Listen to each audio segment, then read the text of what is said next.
Again the biology class. बच्चों पिछले term पे हम लोगों ने कंप्लीट किया था चैप्टर नर्वस सिस्टम, और नर्वस सिस्टम पूरा नर्वस सिस्टम बेटा जब आप सारे पार्ट्स उसको देखेंगे तभी आपको क्लियर होगा नर्वस सिस्टम का। ठीक है, 4 पार्ट्स में हमारे नर्वस सिस्टम था। ठीक है, तो अब आज हम उससे अटैच अब स्टार्ट करेंगे सेंस ऑर्गन, और इन सेंस ऑर्गन में हम सबसे पहला स्ट्रक्चर लेंगे किसका? ईयर। ईयर हमारा सेंस ऑर्गन ऑफ हियरिंग है। अब ईयर का स्ट्रक्चर अगर देखें, अगर आप नॉर्मली देखते हैं स्ट्रक्चर तो समझ में आता है क्या कि इतना ज्यादा इसके अंदर पूरा स्ट्रक्चर बना होगा? नहीं समझ में आता। बट बेटा it is divided into 3 parts. कैसे स्टार्ट करते हैं? First part that one is जो ईयर पिन्ना, जो पिन्ना है आपका ये प्लस कैनाल, ऑडिटरी कैनाल, इतना पार्ट दैट इज, मैंने डॉटेड लाइन बना दी बच्चे यहाँ पर। ये किसने बना दी कि ये समझ में आए ये हमारा है external ear, that one is the external year. अब हम देखें कि आखिर एक्सटर्नल ईयर में क्या क्या चीजें प्रेजेंट होती हैं। External ear it contains outer ear pinna as well as one canal-like structure is there. This canal-like structure it is known as auditory canal. Auditory canal. ठीक है, तो ये तो हो गया हमारा एक्सटर्नल ईयर का स्ट्रक्चर। अब एक्सटर्नल ईयर जो है क्या फंक्शन करता है? कलेक्ट करता है साउंड वेव्स को, collect all the sound waves and directs into the auditory canal, directs it into the auditory canal. Now we are moving forward. अब एक्सटर्नल ईयर को मिडिल ईयर से कौन डिफरेंशिएट करता है, कौन उसको सेपरेट करता है? That one is known as the, वो क्या होता है? Ear drum. That one is known as the ear drum. Okay, ear drum की अगर हम बात करते हैं तो ear drum it is also known as tympanum. क्या बोलते हैं बच्चे? टिम्पैनम। और यही ईयर ड्रम बेटा अगर डैमेज हो जाए, UMNUM, टिम्पैनम, और यही ईयर ड्रम अगर डैमेज हो जाएगा बच्चा, मान लीजिए कहते हैं ना हेयर पिन लग गई या ईयर ड्रम में रप्चर हो गया तो क्या होगा? You become deaf also, you are not able to listen thing. Okay, तो ईयर ड्रम। अब ये टिम्पैनम जो है जिसको मैं ईयर ड्रम या टिम्पैनिक मेम्ब्रेन कहती हूँ, ये आपको एक्सटर्नल ईयर को मिडिल ईयर से डिफरेंशिएट करता है। ये क्लियर हो गया? साउंड वेव सारी कलेक्ट हुई, ऑडिटरी कैनाल में आई, अब आया हमारा external ear, middle ear. Sorry, अब मिडिल ईयर में क्या क्या चीजें प्रेजेंट है ध्यान दीजिए। यहाँ पर बेटा 3 हमारी प्रेजेंट है small bones, 3 bones are be present. इन बोन्स को मैं अलग अलग अभी पहले बताती हूँ।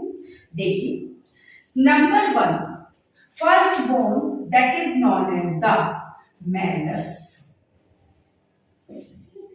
मैलस का शेप कैसा होता है? हैमर शेप होता है, इसीलिए इस मैलस को हम लोग हैमर भी बोलते हैं। ध्यान रखिएगा, कैसा भी आपका malleus it is known as hammer. Second bone, second is the incus. Malleus के बाद इनकस, इसको इनकस को क्या कहते हैं? अदर नेम है anvil, ANVIL, anvil, malleus, incus. और थर्ड वन इज द, इसको कहेंगे स्टेप्स।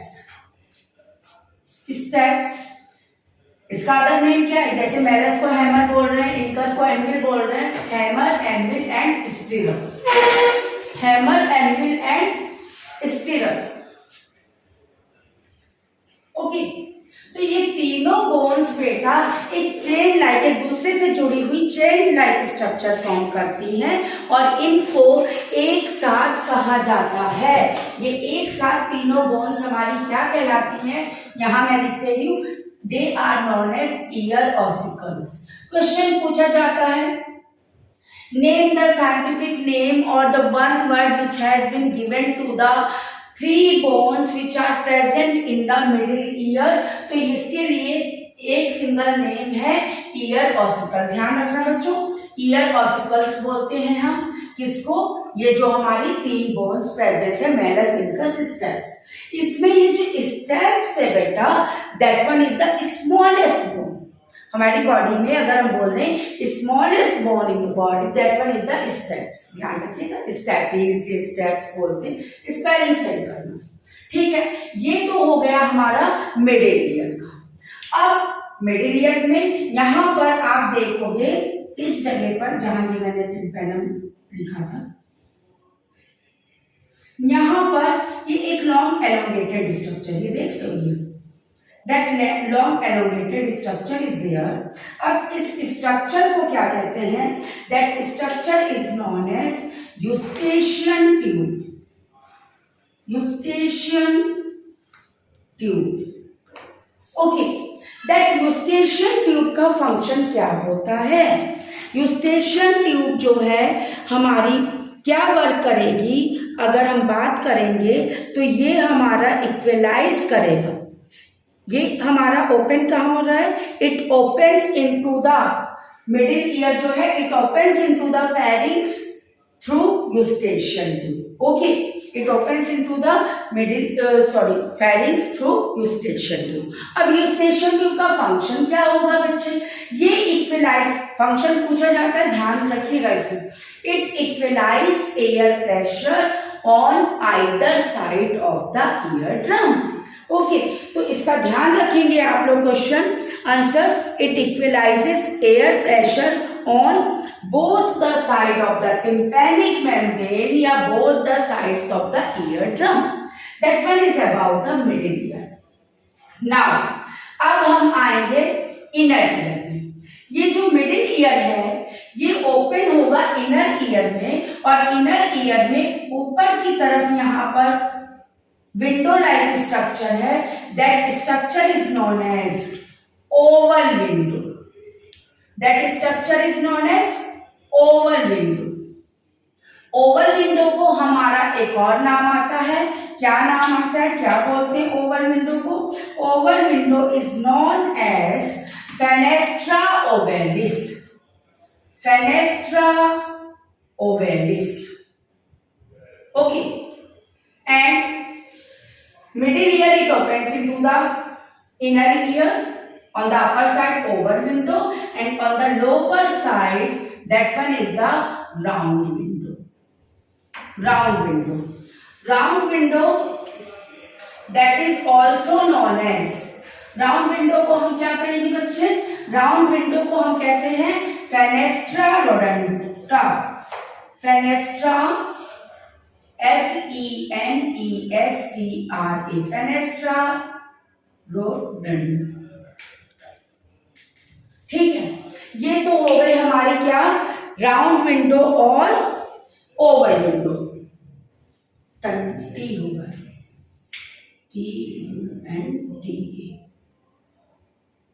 TUND rodenta. ठीक है, ये हो गई ओवल विंडो और round window. This one is clear about the external ear. और मिडिल ईयर का क्लियर हो गया बच्चे. एक्सटर्नल ईयर में pinna auditory canal, ear drum differentiate कर रहा है आउटर से, एक्सटर्नल को मिडिल से. मिडिल में हमने तीन बोन्स पढ़ी, इसको ओपन कर रहा है फेरिंग्स में eustachian ट्यूब जो इक्वलाइज कर रहा है एयर प्रेशर को. देन ये मिडिल ईयर इनर ईयर में ओपन हो रहा है, upper side Oval window, lower side round window. अब हम आएंगे इनर ईयर में. अब इनर ईयर में हमारे पास क्या क्या चीजें प्रेजेंट है. अब इनर ईयर का मैं बताती हूँ. इनर ईयर यहाँ पर सबसे पहले ये circular structure, 3 semi circular canal are be present. That one is the a semi circular canal. Okay, semi circular canal. Number two, that one is known as the vestibule. Vestibule. अब ये vestibule दो चीजों से मिलकर बनता है. ये देखिए ऊपर की तरफ आ गया ये सेमी सर्कुलर कैनाल, ये मैंने बताया, इसको ये मार्क किया है, that one is the semi circular canal. Then यहाँ पे दो स्फेरिकल स्ट्रक्चर दिखाए हैं। ऊपर का ये जो स्फेरिकल है इसको मैंने कहा यूट्रिक्यूलस, नीचे वाला that one is known as the sacculus, और together they are known as vestibule, अभी जो मैंने बताया। थर्ड की बात करूं, ये जो आपका शंख की तरह, जैसे शंख का स्नेल होता है 2.5 टन लेके चलता है, दैट वन इज ये structure, that is known as the cochlea. Third one is the cochlea, ठीक है। तो ये तीन चीजें बच्चे आती हैं किसके अंदर, इनर ईयर में। इनर ईयर में ये तीन चीजें याद रखना, semi circular canal, vestibule and cochlea. अब सेमी सर्कुलर कैनाल की बात करते हैं अगर, तो सेमी सर्कुलर कैनाल, इसका एक एंड यहाँ पर आप ये देख रहे हो, that one is the swollen end, that swollen end it is known as, इसको हम कहते हैं ampulla. One swollen end of the semicircular canal, it is known as ampulla. अब एम्पुला में हमारे सेंसरी सेल्स प्रेजेंट होते हैं। सेमी सर्कुलर कैनाल ये हमारा हेल्प किसमें करेगा, सेमी सर्कुलर कैनाल हमारा हेल्प करता है डायनामिक इक्विलिब्रियम। डायनामिक इक्विलिब्रियम से बच्चे क्या समझोगे आप, डायनामिक इक्विलिब्रियम का मतलब होता है when body is in motion, when body is in movement, जब बॉडी हमारी बैलेंस, डायनामिक बैलेंस बनाने में हेल्प करता है व्हाइल बॉडी इन मोशन, तब वहां पर सेमी सर्कुलर कैनाल वर्क करेगी। फंक्शन क्वेश्चन पूछा जाता है, name the structure which help in the dynamic balance, तो डायनामिक इक्विलिब्रियम, तो that one is the semi circular canal. Clear है ये आपको। अब आगे बढ़ते हैं। Second one is the vestibule. Vestibule ये कंटेन करता है हमारा क्या, दो स्ट्रक्चर कंटेन करता है, मैंने बताया, one is the utriculus, other one is the sacculus. Utriculus और सेक्यूलस की बच्चे बात अगर हम करते हैं तो ध्यान रखना, यूट्रिक्यूलस एंड सेक्यूलस ये हेल्प करते हैं हमें किसमें, दे help in static balance. Static balance, static balance का क्या मतलब हुआ, जब बॉडी हमारी रेस्टिंग पोजीशन पे है स्टैटिक बैलेंस, तो वहां यूट्रिकुलस। देखो ये ध्यान रखना बच्चों, अगर एमसीक्यू में आता है तो तुम ये ध्यान रखना, अगर मान लीजिए यूट्रिकुलस सर्कुलेशन नहीं गिवन है तो आप क्या ऑप्शन दोगे, वहां पर अगर वेस्टिब्यूल गिवन है तो you will give the answer vestibule. Got it, क्योंकि यूट्रिकुलस और सेक्युलस मिलकर ही क्या कहला रहे, वेस्टिब्यूल। तो वेस्टिब्यूल या utriculus sacculus they help in static balance. आइए दो पार्ट हमने कवर कर लिया। थर्ड पार्ट कॉक्लिया, जो मैंने बताया 2.5 टन लेके स्नेल की तरह स्ट्रक्चर बनाता है cochlea. Cochlea it is also known as organ of hearing. Organ of hearing कहलाते हैं। अब यहाँ पर इसका मैं बता, इसको बेटा आप स्क्रीनशॉट ले लीजिए, इसके जो है तो क्लियर रहेगा। मैं केवल अब तुम लोगों को बताऊंगी कि इसका इनर ईयर का जो कॉक्लिया का स्ट्रक्चर है केवल उसको मैं बताऊंगी। तो ये तुम्हारा पूरा स्ट्रक्चर ईयर का हो गया, आगे मैं कॉक्लिया का केवल स्ट्रक्चर बताऊंगी। अब जो मैंने ये कॉक्लिया का स्ट्रक्चर बताया, ये वाला जो मैंने बताया 2.5 टन लेकर चलता है, दैट वन इज, इसमें हमारी 3 मेम्ब्रेन्स होती है। 3 मेम्ब्रेन्स आर बी देयर। अब वो 3 मेम्ब्रेन्स हमारी क्या कहलाएंगी, 3 मेम्ब्रेन्स को मैं बात करती हूं अगर,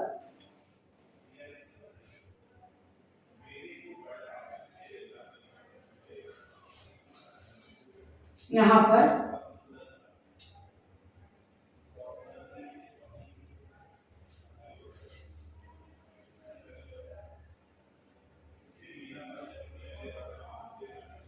अब इनको सुन लीजिए।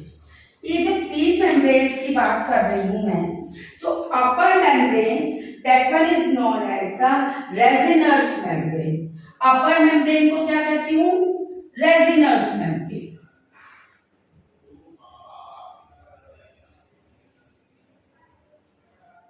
lower membrane, that one is known as the basilar membrane.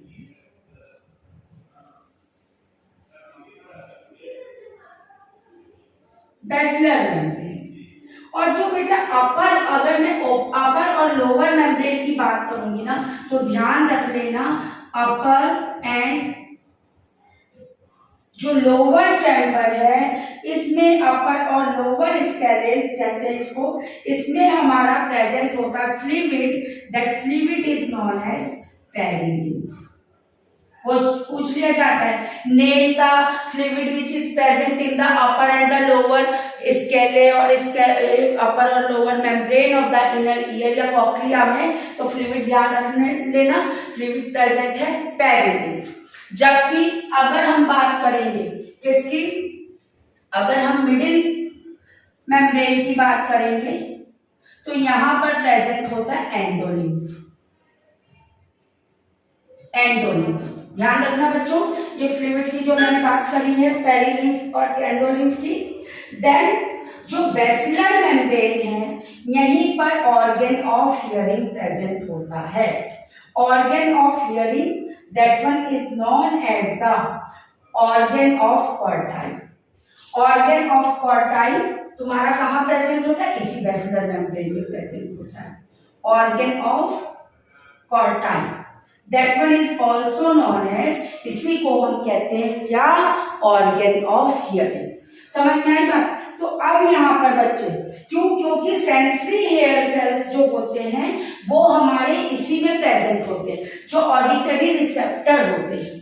ठीक है, अब जब मैंने बताया था आपको ईयर वाला ही स्ट्रक्चर, जब यहाँ पर वो बताई थी, यहीं से स्टार्ट होती, यहीं आप देखोगे एक स्ट्रक्चर जो हमारी क्या कहलाएगी, ऑडिटरी नर्व। अब ऑडिटरी नर्व, अब पता है ये ऑडिटरी नर्व यहां से सारे इंपल्सेस, सारे जो भी वेव्स है उनको लेकर ये पहुंचेगी ब्रेन में। अब ब्रेन हमारा क्या करेगा, इसको इंटरप्रेट करेगा and then only you are able to hear, तभी आप बेटा सुन पाएंगे। ठीक है, तो अगर मैं कहूं एक्सटर्नल ईयर सारी कलेक्ट करता है साउंड वेव्स को, ठीक, देन आफ्टर जितने भी वाइब्रेशंस हैं वो कन्वे होते हैं to the membrane over fenestra ovalis, जो कि है ओवल विंडो, मिडिल ईयर में आया। Then after organ of Corti, एक आपका जो है इनर ईयर में पहुंचेगा और वहां पर ब्रेन जो है एनालाइज करेगा ऑडिटरी नर्व के थ्रू। जब ब्रेन तक पहुंचेंगे हमारे इनर ईयर से, वो एनालाइज करेगा कैसी पिच है, कैसी आवाज है, इंटरप्रेट करेगा वो intensity and direction of sound waves, then only you are able to hear. So this one is all for structure of ear. मैंने सारे पार्ट्स बताए, सारे उसके फंक्शंस बताए, इनको रिवाइज करिएगा बच्चों, इनको पढ़िएगा। सो this one is all for today's class. Thank you, have a nice day. Next video में मिलेंगे नेक्स्ट